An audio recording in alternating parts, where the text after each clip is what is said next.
Welcome to Local Heroes here on WKFK DTV7, where we interview veterans of the military and we bring you their stories, unedited and unchanged.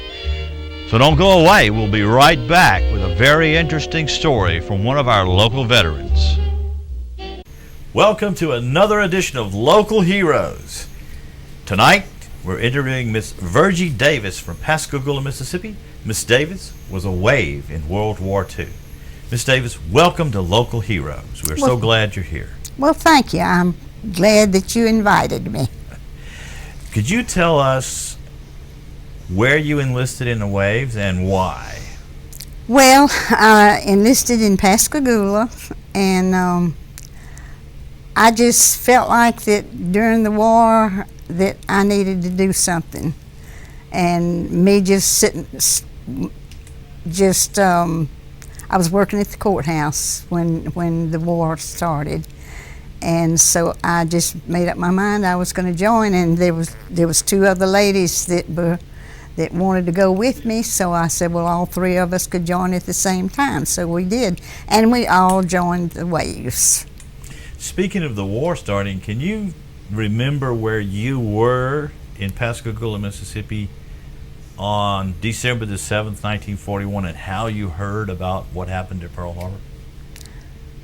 I was in front of Wiggins Drug Store on Delmas Avenue, and somebody was talking about it or screaming it down the street. And I thought to myself, oh my goodness, I need to get home to my daddy. I forgot about that a while ago. And my daddy came down and picked me and my sister and another person up and brought us home and told us that everything was going to be okay. And so that's what I thought about when I joined, when I heard about it. But the fact that we were at war was kind of scary to you? It was scary. It was. That's why I wanted my daddy. So you enlisted in the WWII, mm-hmm. and then you went for your basic training. Where did you go for that? To New York City, Hunter College. Hunter College. Mm-hmm. Can you tell us something about how basic training was and what you did in basic training? Well, mostly what we did was march, and then of course we did our exercises, and I guess they were doing this for us because that's what we were going to be doing the next couple of years, and so I guess that's why they did that, and of course we went to school too, but I don't remember what we studied at Hunter College. I really don't. It was probably military courtesy or something like that. Something like that, probably, yeah. Do you remember anything about your uniforms you were issued, the barracks that you were in? I'm sure life as a WWII was a lot different than life in a small town in Mississippi. Oh, yes, it was. Well, now Hunter College was not bad. It was when we got to Naval Air Station, where the WWIIs who were air mechanics? Huh? The WWIIs who were the mechanics? Yeah, the WWIIs that were mechanics. And they had their own place to stay. And we had to go stay with them because they hadn't finished our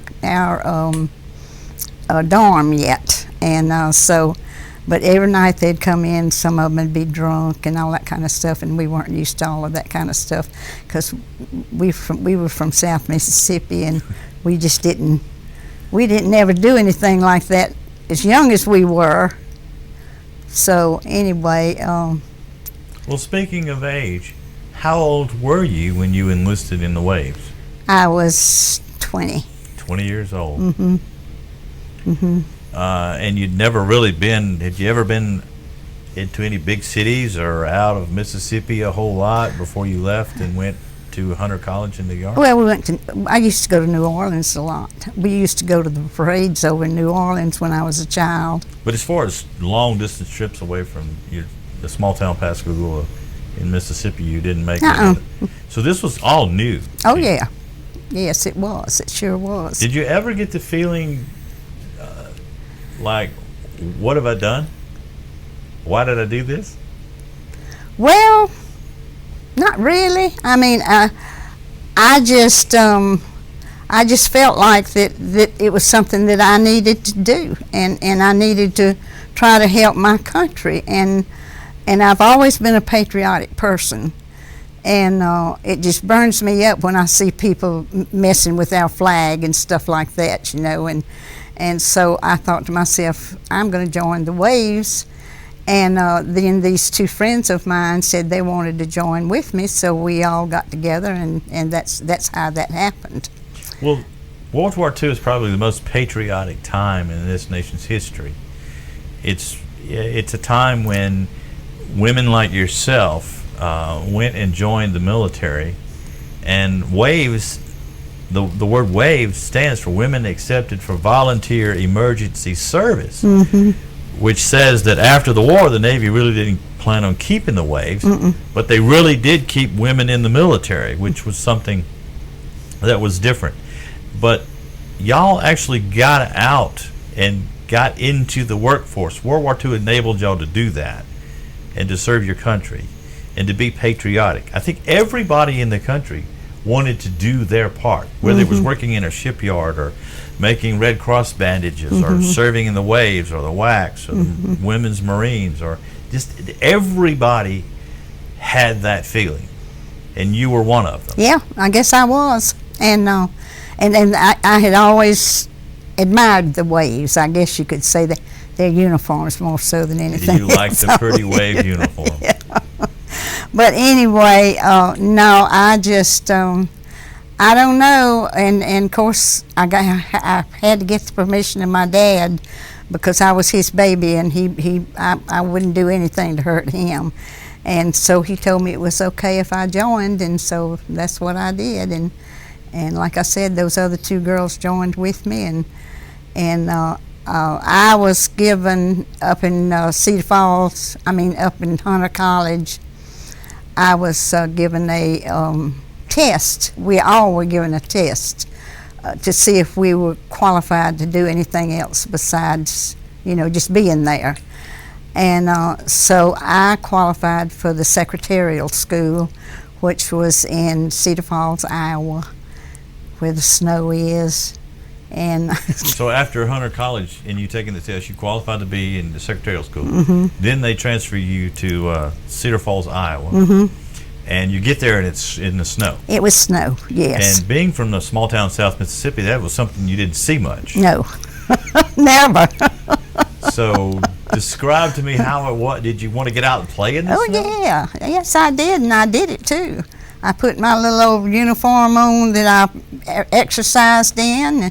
It was shorts, and I got out there and I made me some of those balls that you're supposed to throw, and I just had a good time out there all by myself. All by yourself? Yes, nobody else came out to play with me. So, what did you remember about your Cedar Falls experience? Were you training to be? You knew how to type already, you said. Oh yeah, I knew how to type. And you were training to take shorthand. Shorthand, which is a lost art. Well, no, I had taken shorthand in high school as well, but I was just I was there to learn how to do it better, which I did, and to understand some of the things, the features of the Navy. Because I didn't know a lot of things I didn't know about the Navy, and I had to learn it.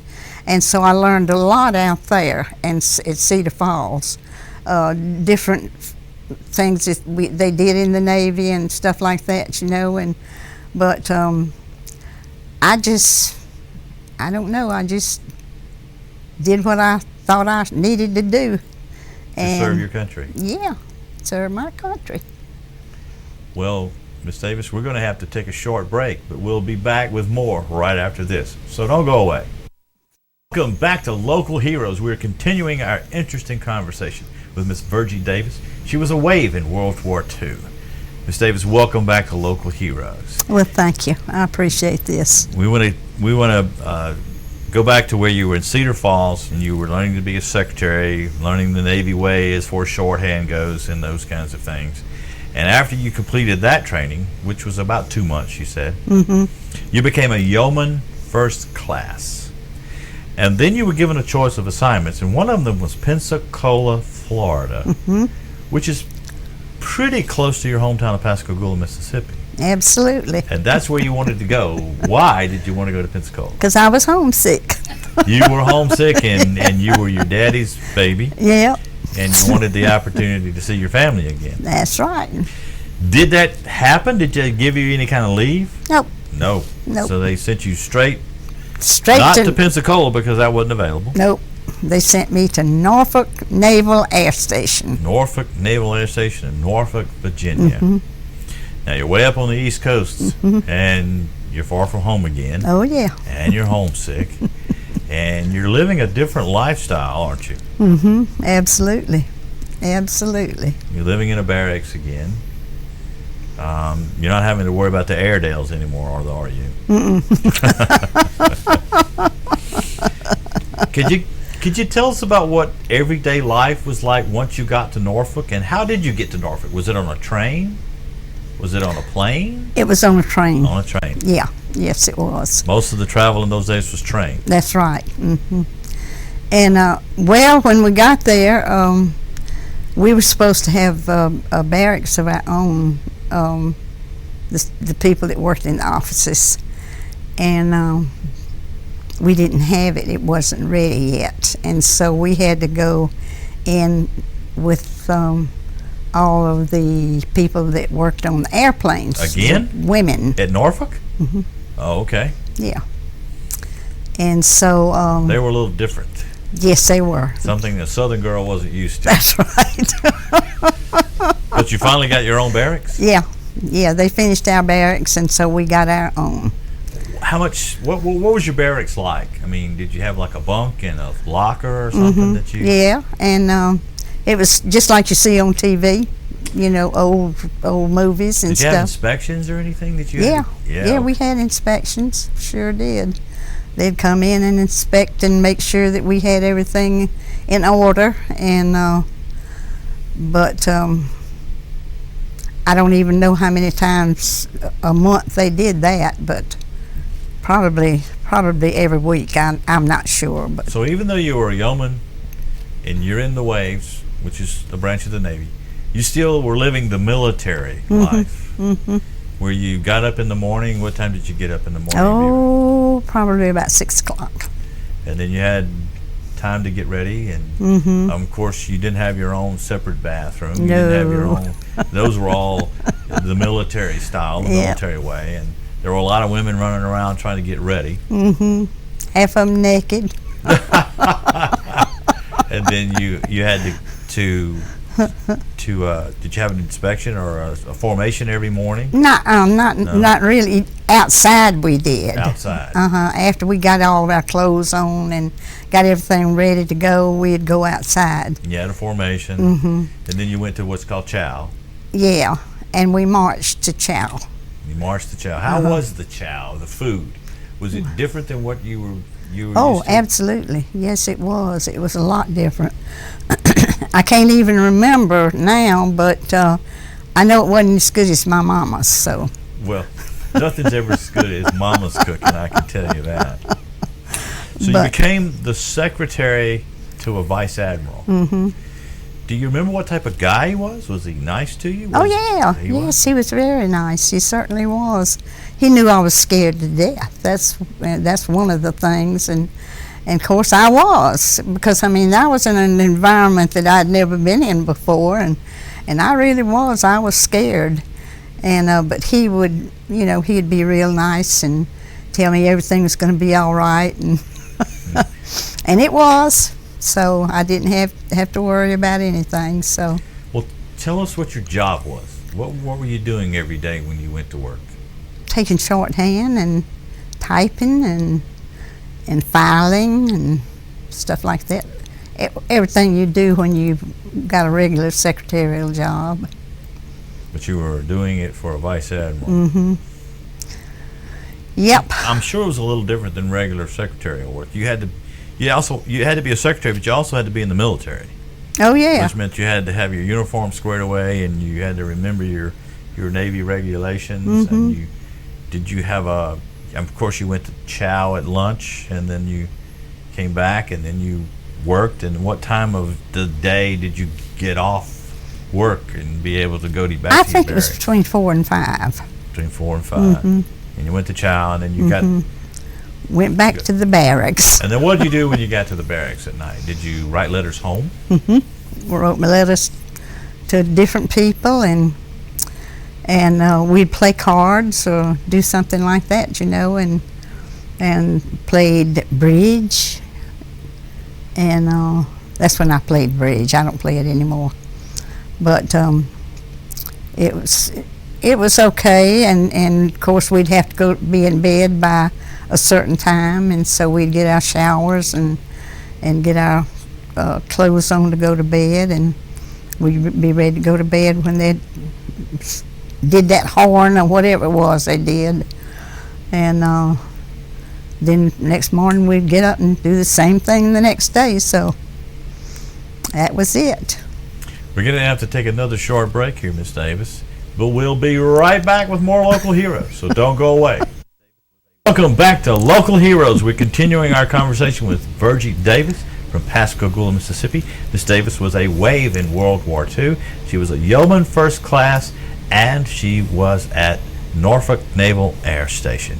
Miss Davis, welcome back to Local Heroes. Well, thank you. I appreciate that. So you're a yeoman first class. You're at Norfolk Naval Air Station. You are a secretary to a vice admiral.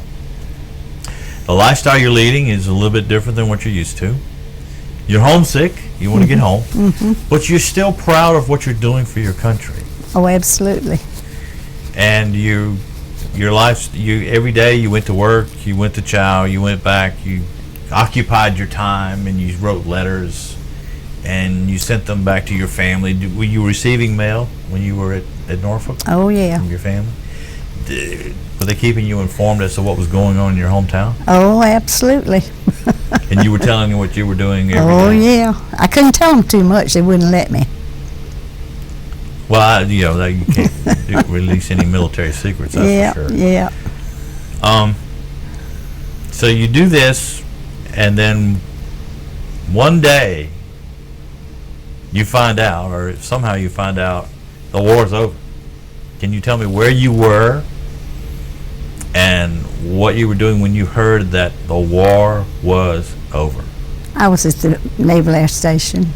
Are you in the barracks, or were you at work, or? I think I was at work. It's the best I can remember. And I mean, we were all shouting and carrying on like a bunch of crazy people, and we were just happy. And of course we all ran outside, and they had horns blowing out there and flags waving, and we knew it was all over with. And so we just got in with the crowd out there. And so there was a big celebration going on. Yes, it was. Did you feel a sense of relief? Oh, yeah. Did you feel you were safe again, maybe? Well, yeah, I guess. I guess I did, yeah. But, it was, that was just,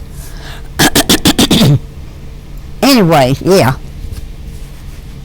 So, you find out the war's over, there's a big celebration. Did you do anything special, or did you stay on the base, or did y'all have a party, or what did y'all do? Just I think we all got together, and I don't think we stayed on the base. I think we went to a nightclub someplace and danced. The end of the war. Yeah, I think that's what we did.